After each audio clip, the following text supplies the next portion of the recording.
สวัสดีค่ะทุกคนวันนี้ตั๊กกลับมาอีกครั้งนะคะจะมารีวิวนิยายวายเรื่อง Not Me เด็กถอยรักจริงของนักเขียนไซเซลนะคะคือเรื่องนี้นะคะในนิยายจะเป็นลักษณะของโรแมนติกคอมเมดี้นะคะแต่ว่าจะแฝงปมเอาไว้ให้คอยติดตามนะคะคือต้องอ่านจนถึงบทสุดท้ายจริงๆเลยนะคะถึงจะรู้ว่าเกิดอะไรขึ้นโดยรวมๆนะคะเรื่องนี้สนุกนะคะยังไงลองติดตามฟังเรื่องคร่าวๆดังนี้นะคะเปิดเรื่องมานะคะ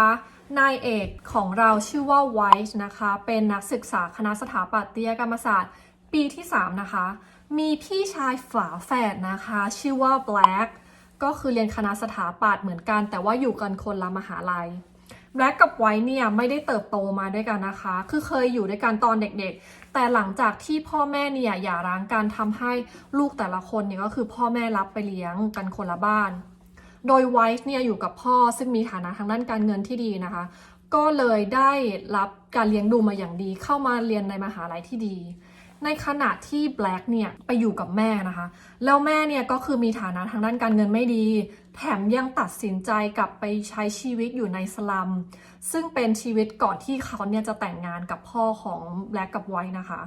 ดังนั้นเนี่ยสภาพแวดล้อมที่แบล็กเติบโตขึ้นมาเนี่ยไม่ใช่สภาพแวดล้อมที่ดีการศึกษาของแบล็กเนี่ยก็ไม่ได้รับการศึกษาที่ดีมากแล้วมหาลัยปัจจุบันที่แบล็กอยู่เนี่ยก็มีแต่เด็กที่แบบเถื่อนๆเขาต่อยตีกันในมหาลัยวันหนึ่งนะคะไวท์ได้ข่าวว่าพี่ชายของเขาเนี่ยได้รับบาดเจ็บสาหัสจนต้องเข้าโรงพยาบาลพอไปสอบถามพี่ชายทำให้รู้ว่ามีเพื่อนคนหนึ่งเนี่ยหักหลังพี่ชายของเขาทำให้พี่ชายเขาเนี่ยโดนทำร้ายสาหัสดังนั้นนะคะนายเอกของเราหรือไวท์เนี่ยก็เลยวางแผนที่จะปลอมตัวเป็นแบล็กแล้วก็เข้าไปใช้ชีวิตอยู่ในแก๊งเพื่อนของแบล็กนะคะเพื่อที่จะสืบให้รู้ความจริงว่าใครกันแน่นะคะที่เป็นคนหักหลังพี่ชายของเขาแล้วทำให้พี่ชายของเขาเนี่ยต้องเข้าโรงพยาบาลโดยผู้ต้องสงสัยนะคะมีทั้งหมด3คนคนที่1ก็คือชอนหรือพระเอกของเรานะคะมีบุคลิกก็คือเงียบๆนะคะช่างสังเกตแล้วก็เป็นคนหน้าตาดีคนที่2ก็คือแกรมนะคะเป็นคนที่ดูทะเลนต์ดูตลกนะคะแล้วก็ดูใจดีคนสุดท้ายคนที่3นะคะชื่อว่าหยกนะคะดูเป็นคนเจ้าอารมณ์นะคะดูเป็นคนใจร้อนด้วยโดยการที่ไวท์ปลอมตัวเข้าไปเป็นแบล็กในมหาลัยเนี่ยคือแน่นอนว่าไวท์เนี่ยไม่ได้บอกพี่ชายของเขาเพราะว่าเขารู้ว่าพี่ชายของเขาเนี่ยจะเป็นห่วงเขามากตัดกลับมาในมหาลัยนะคะพอไวท์ตัดสินใจปลอมตัวเข้าไปเป็นแบล็กเนี่ยมันก็ไม่ใช่เรื่องง่ายนะคะเพราะว่าทั้ง2คนเนี่ยมีบุคลิกที่ต่างกันนะคะคือไวท์เนี่ยค่อนข้างที่จะอ่อนโยนใจดีในขณะที่แบล็กเนี่ยค่อนข้างจะแบบดิบเถื่อนนะคะแล้วก็แบบไม่ได้สนใจคนรอบข้างเท่าไหร่ก็คือว่าเพราะว่าแบล็กเนี่ยคือเติบโตมาในสภาพแวดล้อมที่ค่อนข้างที่จะลำบากทำให้บุคลิกของเขาเป็นแบบนั้นนะคะคือต้องสู้ชีวิตนอกจากนี้นะคะเนื่องจากว่าแบล็กกับไวท์เนี่ยไม่ได้ใช้ชีวิตด้วยกันทุกวันนะคะทำให้เรื่องเล็กๆน้อยๆในชีวิตประจำวันเนี่ยไวท์เนี่ยไม่รู้เลยว่าพี่ชายของเขาทำอะไรบ้างเช่นนะคะไวท์เนี่ยไม่รู้เลยว่าพี่ชายเขาไม่กินผักพี่ชายเขาไม่ชอบเส้นสปาเกตตี้พี่ชายเขากลัวแบบที่แคบคือเรื่องอะไรเล็กๆน้อยๆอย่างเงี้ยนะคะทำให้เพื่อนในแก๊งเนี่ยก็สงสัยว่าแบล็กเกิดอะไรขึ้นแต่คนที่สงสัยมากที่สุดก็คือพระเอกของเรานะคะหรือว่าชอนคือชอนเนี่ยคอยสังเกตพฤติกรรมแบล็กตั้งแต่กลับมานะคะแล้วก็รู้สึกว่าคนที่อยู่ตอนนี้คือไม่ใช่แบล็กแต่น่าจะเป็นไวท์ซึ่งเป็นน้องชายฝาแฝดของแบล็กคือชอนเนี่ยในสมัยก่อนเนี่ยคือรู้จักกับไวท์นะคะแต่มีเหตุการณ์หนึ่งที่ทำให้ไวท์เนี่ยจำชอนไม่ได้แต่ว่าชอนเนี่ยคือแอบชอบไวท์มาตั้งนานแล้วนะคะดังนั้นเนี่ยพอชอนเนี่ยแน่ใจแล้วว่าคนที่อยู่ตอนนี้นะคะไม่ใช่แบล็กแต่เป็นไวท์นะคะคือหลังจากนั้นเนี่ยคือชอนก็จะแบบลุกหนักมากนะคะแล้วก็แบบจีบหนักมากคอยแบบดูแลเทคแคร์อย่างดีนะคะแล้วเนื่องจากว่าแบล็กนะคะตัวแบล็กกับชอนเนี่ยเป็นรูมเมทกันนะคะทำให้คือไวท์ซึ่งตอนนี้ปลอมเป็นแบล็กนะคะต้องใช้ชีวิตอยู่กับชอนระดับหนึ่งเลยนะคะแล้วก็ใช้ชีวิตอยู่ด้วยกันระยะหนึ่งนะคะก็ทำให้ ความสัมพันธ์มันเหมือนพัฒนาไปในทางที่ดีขึ้นเรื่อยๆนะคะแต่อยู่มาวันหนึ่งนะคะในขณะที่ไวท์เนี่ยกำลังทำรายงานอยู่นะคะคือพี่ชายนะคะแบล็กก็โทรมาหาน้องนะคะถามว่าทำไมไม่มาเยี่ยมเลยนะคะไวท์ก็เลยแอบถามพี่ชายนะคะว่าจริงๆแล้วเนี่ย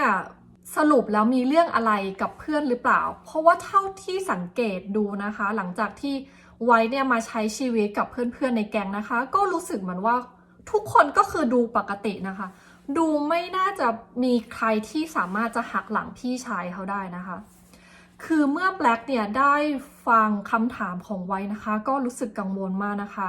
กลัวว่าน้องชายเนี่ยจะไปทำอะไรกับแก๊งเพื่อนเขาหรือเปล่าสุดท้ายก็เลยย้ำนะคะบอกน้องชายไปว่าห้ามยุ่งกับแก๊งเพื่อนของเขานะคะโดยเฉพาะชอนแล้วยังบอกเองนะคะว่าความสัมพันธ์ของเขากับชอนเนี่ยมันคือทั้งรักทั้งเกลียดเมื่อไวท์ได้ฟังนะคะก็ยิ่งทำให้เขานะคะยังอยากรู้ต่อไปนะคะว่าคือเกิดอะไรขึ้นกันแน่เขาก็เลยยังตัดสินใจนะคะที่จะยังอยู่ในแก๊งของพี่ชายต่อไปตัดกลับมาที่โรงพยาบาลวันหนึ่งเพื่อนของแบล็กที่ชื่อว่าแดนเนี่ยมาเยี่ยมแบล็กที่โรงพยาบาลรวมทั้งนำข่าวมาบอกว่าคือมีคนเห็นแบล็กเนี่ยยังใช้ชีวิตกับกลุ่มชอนอยู่ทุกวันพอแบล็กเนี่ยได้ฟังเรื่องดังกล่าวนะคะก็คือรู้สึกกังวลมากแบล็กเนี่ยกังวลว่าน้องชายของเขาเนี่ยจะไปยุ่งกับชอนพอแบล็กเนี่ยได้ฟังเรื่องจากเพื่อนก็ตัดสินใจหนีออกจากโรงพยาบาลเพื่อไปตามหาน้องชายตัดกลับมาในแก๊งเพื่อนนะคะคือตอนนี้ความสัมพันธ์ของชอนกับไวท์ซึ่งตอนนี้ปอมเป็นแบล็กเนี่ยเหมือนจะพัฒนาไปในทางที่ดีขึ้นทั้งสองคนเนี่ยคือดูสนิทสนมเกินกว่าคำว่าเพื่อนแกมนะคะซึ่งเป็นเพื่อนคนหนึ่งของแบล็กในแก๊งเนี่ยก็คือรู้สึกไม่พอใจอย่างมากเพราะว่าจริงๆแล้วอ่ะแกมเนี่ยคือแอบหลงรักแบล็กตั้งแต่สมัยแบบเด็กมากสมัยประถมแต่มันมีเหตุการณ์ที่ทำให้แกมเนี่ยต้องทำเหมือนว่าไม่รู้จักแบล็กทั้งที่พอเขาทั้งสองคนเนี่ยได้มาเจอกันในมหาลัยอีกครั้งหนึ่งเนี่ยคือแกมเนี่ยจำแบล็กได้แม่นเลยดังนั้นนะคะพอไว้กับชอนเนี่ยสนิทสนมกันมากแกมเนี่ยก็คือน้อยใจมากเพราะว่าแกมเคยคิดมาเสมอว่าตัวเองเนี่ยมีความสำคัญกับแบล็กแน่นอนเพราะทุกครั้งที่แบล็กเนี่ยมีปัญหาอยู่ในโมเมนต์ที่แบบดาร์กคนแรกที่แบล็กเนี่ยจะเรียกหาก็คือแกมนะคะไม่ใช่ชอนมีคืนนึงนะคะทั้ง4คนเนี่ยตัดสินใจที่จะแบบดื่มเหล้ากันนะคะแล้วก็แบบดื่มกันหนักมากทำให้หยกกับแกมเนี่ยคือแบบหลับไปแล้วในคืนนั้นก็คือไว้กับชอนเนี่ยก็แอบไปแบบว่ามี NC ในห้องน้ำแล้วในคืนนั้นนะคะเป็นคืนเดียวกับที่แบล็กจริงๆนะคะตัดสินใจกลับมาที่หอเพื่อที่จะมาตามหาน้องชายของเขาพอมาถึงหอนะคะไม่เจอชอนกับไวท์เพราะว่าทั้งสองคนอยู่ในห้องน้ำแต่เจอหยกกับแกมนะคะแกมนะคะตื่นขึ้นมาเนื่องจากว่าเหมือนได้ยินเสียงคนพอตื่นขึ้นมาเนี่ยแกมก็เจอแบล็กนะคะด้วยความที่แกมเนี่ยทั้งเมารวมทั้งแบบน้อยใจในความสนิทสนมของไวท์กับชอนนะคะก็เลยตัดสินใจถามไปนะคะว่าแบล็กชอบชอนเหรอเห็นสนิทสนมกันมากเลยแล้วแบล็กเนี่ยเคยคิดอะไรกับเขาบ้างไหมเคยเห็นว่าแกมเนี่ยมีค่าสำหรับแบล็กบ้างหรือเปล่าคือแบล็กเนี่ยได้ฟังก็ทั้งงงแล้วก็สับสนนะคะแล้วก็ถามแกมกลับไปว่าพูดอย่างนี้คือต้องการอะไร